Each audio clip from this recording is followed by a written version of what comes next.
It might, oh, it won't, oh, you say it might not allow me to do both? To do both, correct. Okay. All right. Yeah, Then. you'd have to use another line and then put the live on your phone. So here, Oh. yeah, that's how you have to do it. So, ladies and gentlemen, it's your first But teaching can you for the night. yeah, can you hear me well? We can hear you well. So this is you Okay. being adventurous. Yes.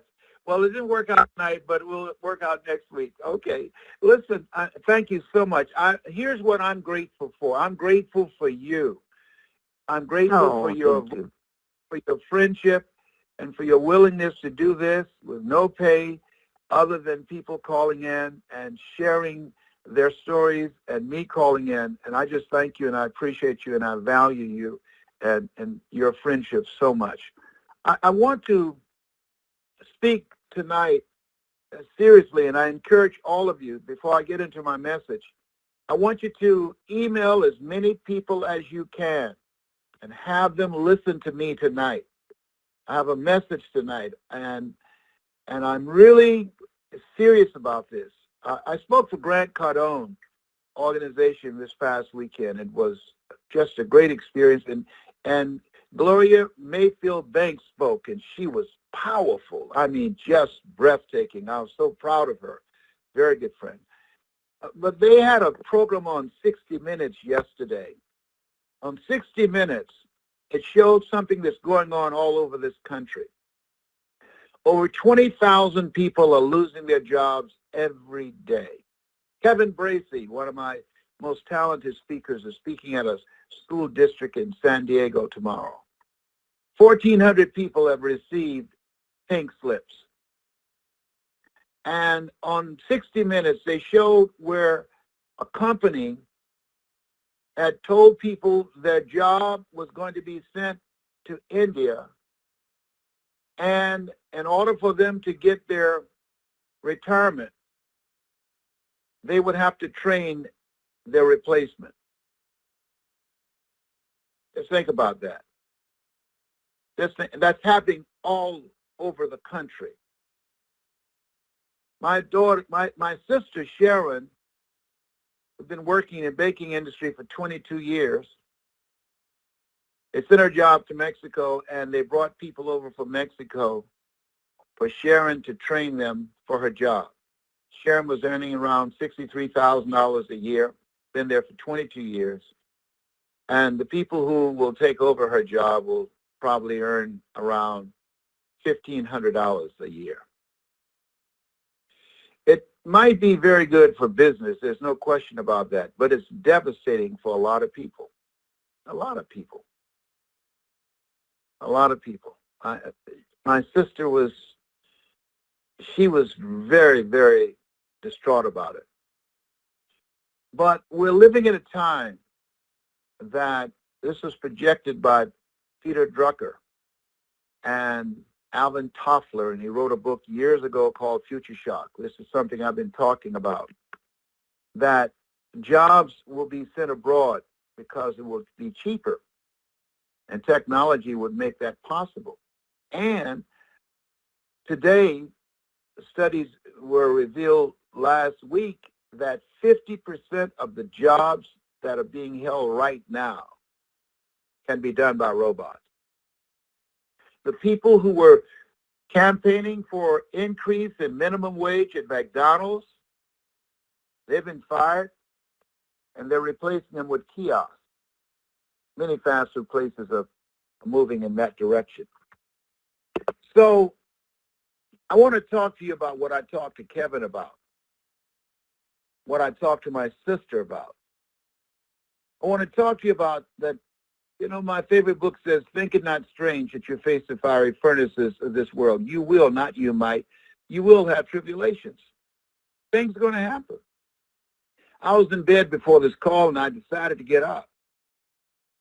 I was hurting from the pain in my back, from the cancer, and the lower part of my back from the protruding disc, the sciatic nerve, the sciatic pain between my knee and my ankle.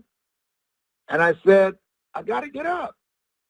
I told Patrick, my son, I said, anytime you see me in bed and you see me looking as bad as I was looking when you came in the room and said, Dad, what's wrong? I want you to extend your hand to me and say, Dad, get up. So I can start moving. Because just movement alone, just going for a walk, it enhances you. Just the exercise of doing something, just going for a walk, not even thinking about what's going on right now. And I can say to you from this place that you have the power to go through this and even more. I say to you, don't focus on what's going on in the White House. Focus on what's going on in your house. I want you to think about the direction that you're going to take your life in. Things are going to happen. They're going to happen. We lose people we love. We get injuries. We have accidents. We lose jobs that you thought you would be able to retire from. Life catch you on the blind side. I spoke this weekend to the new millenniums, Grant Cardone's audience, very young people in their 20s. And I said to them as I looked out on this audience, I said, time is working against me. I have more yesterdays than I do tomorrows. And my message to you is develop a program for your mind.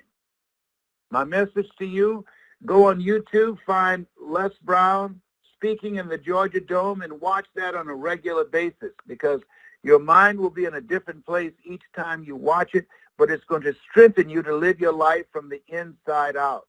Things are going to happen that you just can't anticipate. I want you to go on YouTube and find everything I've done. I have one called Mindset.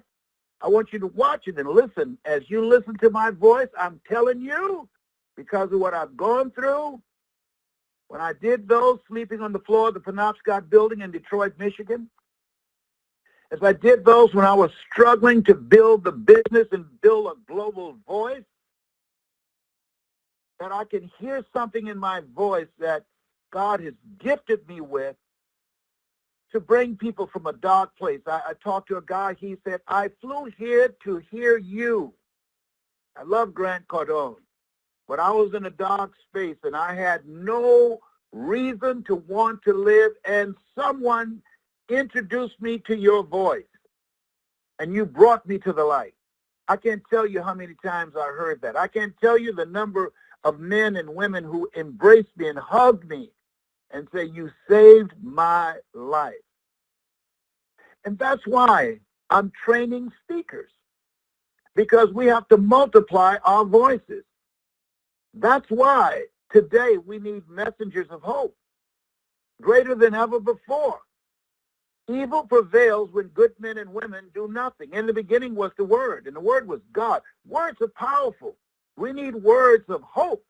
Suicide rate among young children has increased 300%, particularly among African-American males. There's something wrong with that. They're listening to us. They're listening to our conversations. Our children are watching us. This is the time, number one, that we have to focus on what it is we want. What is it you want? Don't focus on what has happened. Don't talk about that. Don't give that any energy. Don't feed that. Think about, what do you want to do now with your life? Because greater is he that's in you than he that's in the world. You're more than a conqueror. You got to argue and fight with yourself sometimes. I told myself, I'm not going to surrender to this pain. I'm not going to stay in bed and feel sorry for myself. But earlier, I said to my oldest son, who had a stroke, and Calvin is being fed through a tube in his stomach. And I said, Calvin, I said, man, I would love just to feel normal sometimes. I'm tired of hurting. I'm tired of being in pain. I'm tired of feeling weary. I just want to feel good for a period of time. And then I had to stop myself because he's got his own stuff that he's dealing with. He can't even swallow his own saliva. He's got a tube in his stomach. That's how he receives his food. He's lost over 60 pounds. And I came in the room and I had to say to myself, I'm stronger than this. Cancer, sciatic pain, another of the disappointments that I've been dealing with, none of this will get the best of me. I'm reminded of the words of Howard Thurman. I love these words. There's something in each and every one of us that waits and listens to the voice of the genuine in yourself. It will be perhaps the only voice you will ever hear. And if you cannot hear it, all of your life will be spent on the ends of strings that somebody else pulls. And I say to you that you listen to this voice that you're now listening to, because what I say is already in you. And you've decided that you don't want your mindset to be manipulated by the strings of the economy, to be manipulated by the negative conversations that are up there, to be manipulated by people around you who don't have goals and dreams, of who surrender to what's going on. There's something in you that caused you to gravitate to me, to find me, because that which is in me is in you. And all I'm doing is reminding you of that. I tell you, I said it once and I said it again. Life is a fight for territory. And once you stop fighting for what you want, what you don't want will automatically take over. And we have to fight to feel good. We have to fight to rise above the pain. We have to fight to start all over again. We have to fight to build a new life, to create a new chapter. And we can. We were born for such a time as this. You think about the words, stony the road we trod, bitter the chesting rod, felt in the days when hope unborn had died. Yet, with a steady beat, have not our weary feet come to a place for which our fathers sighed. We've come over a way that with tears has been watered. We've come treading a path through the blood of the slaughtered.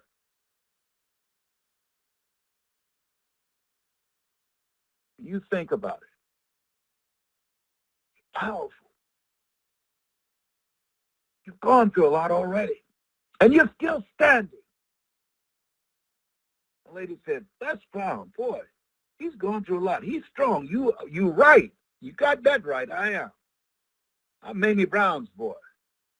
I remember my mother get up in the morning. Well, Arthur's bothering me. What do you mean, Mama? Don't worry, boy.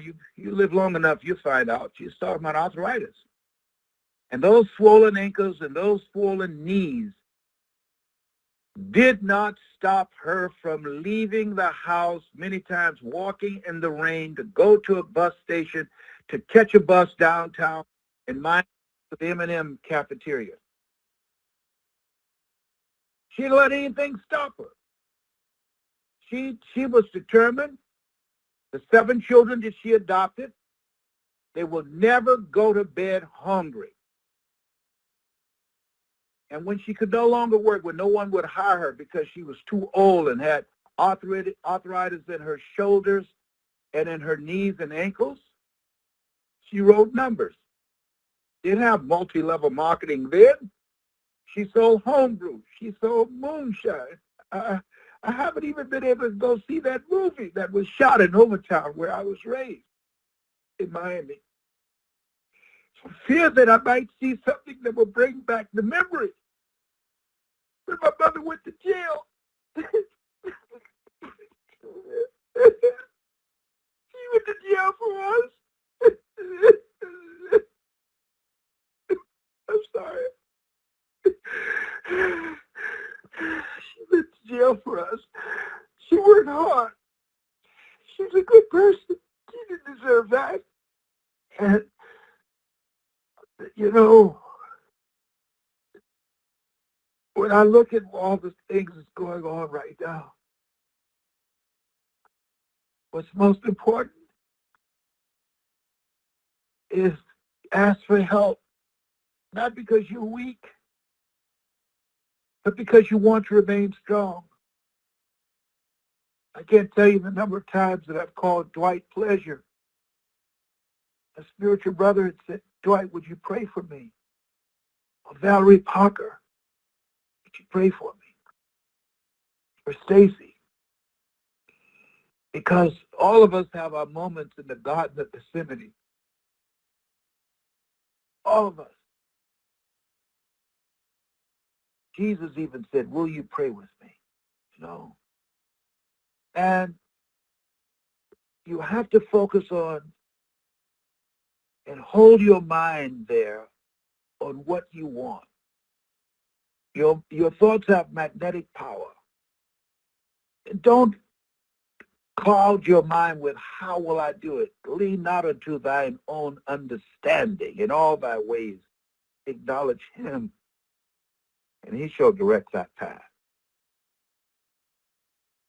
You will be led. Focus on what it is you want. Imagine things being better for you. Live out of your imagination, not out of your history. That's step one. That's step two. Step one, ask for help.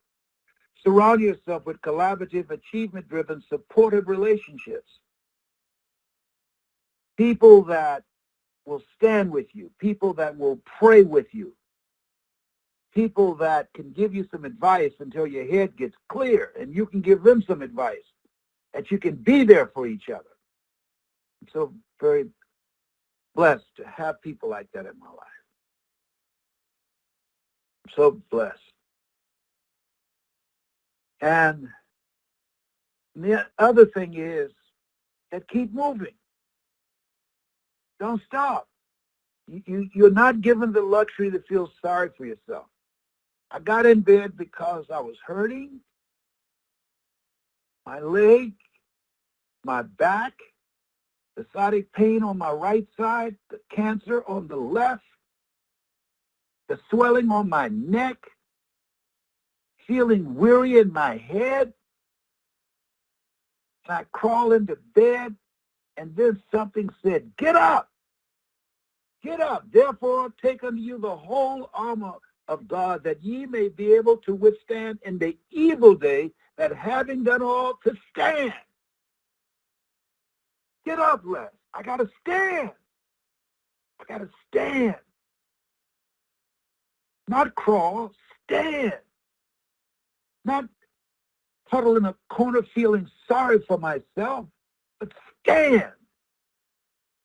Not complain that I'm tired of being sick and hurting every day and want some relief and can't get a full night's sleep, but stand in spite of. Everything we have, we got it in spite of the odds, in spite of the circumstances, in spite of the things that were working against us. We did it in spite of, and we can do it again and again and again.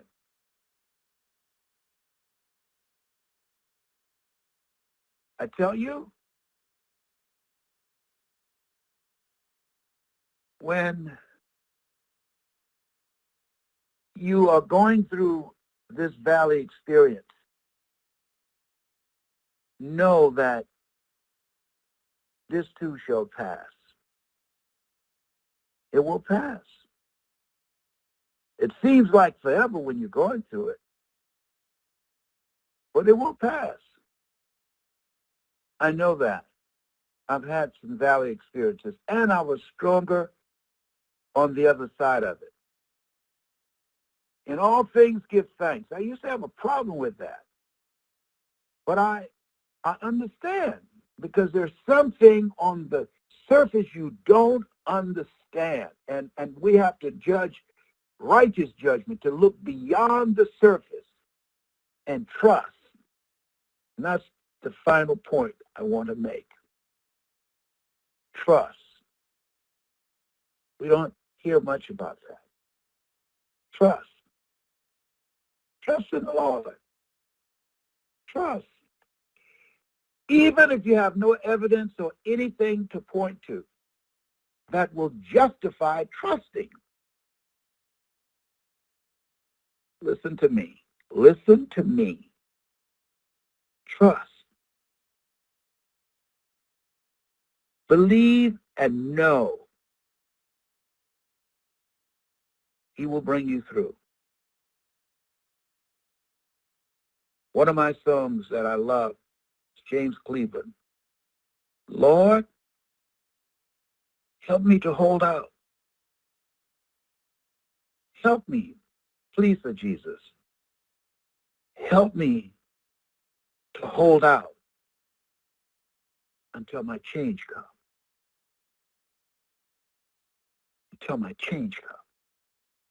I don't know who I'm talking to, but I feel in my spirit that this message is landing in some heart, someplace, somewhere that needs to hear this. I'm saying if you're at the end of your rope, tie a knot and hold on. You have something special. You have greatness in you. And your greatness comes out during adversity. When you are living from your greatness, you affect people. And when you're living from mediocrity, you infect people. That's not an option for you. You have something special. You have greatness in you. That's my story. And I'm sticking to it. Stacy? I am fearless. What a message. I tell you, your greatness comes out of your adversity. That was a drop the mic, back up off the... I want to thank you and for your prayers and all the people that pray for me. I believe in prayer. It's been scientifically proven that it works. And I will be praying for you as well.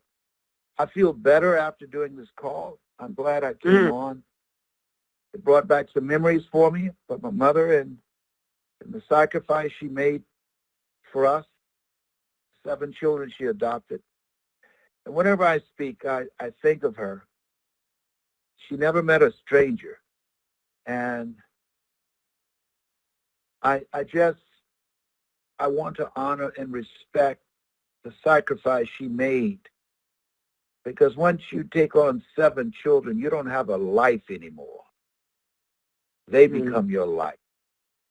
And that's why I was determined to buy her a home. I was determined. I said, this is the least I can do. When I turn 18, she will never pay another bill. When I turn 18, I will start working and doing everything I can. I worked for the Miami Sanitation Department. I was a garbage collector. I didn't care. People laughed at me. I cut grass. I would do whatever I could. I sold television sets door to door. I worked at Sears as a sales clerk. I did whatever I could to take care of Mama. I wouldn't break the law. I wouldn't steal or rob or do drugs because I promised her that she would never, ever be embarrassed for adopting me.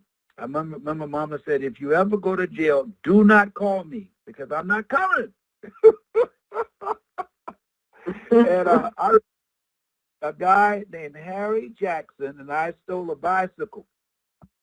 And we got caught.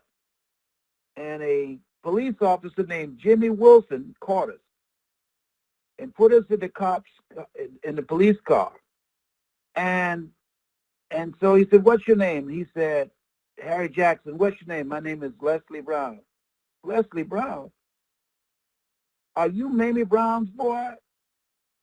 I said, yes, sir. You one of the twins? I said, yes, sir. He said, your mother used to keep me when I was a kid. I'm taking you home. I said, no, sir. Can you take me to jail? Take me to prison, please, sir. Don't take me home. I said, I know you don't want to go home because Mamie's going to beat the hell out of you.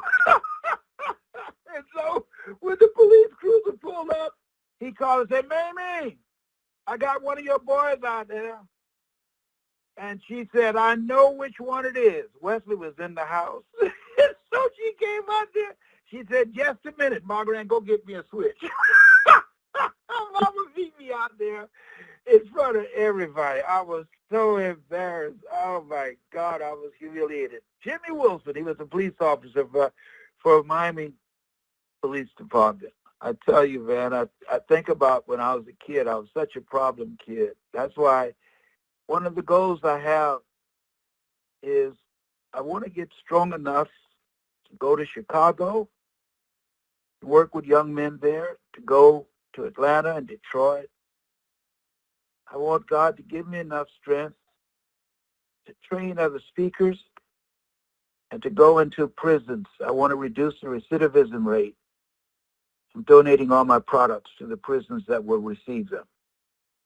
But I feel that this is something I must do with the energy that I have.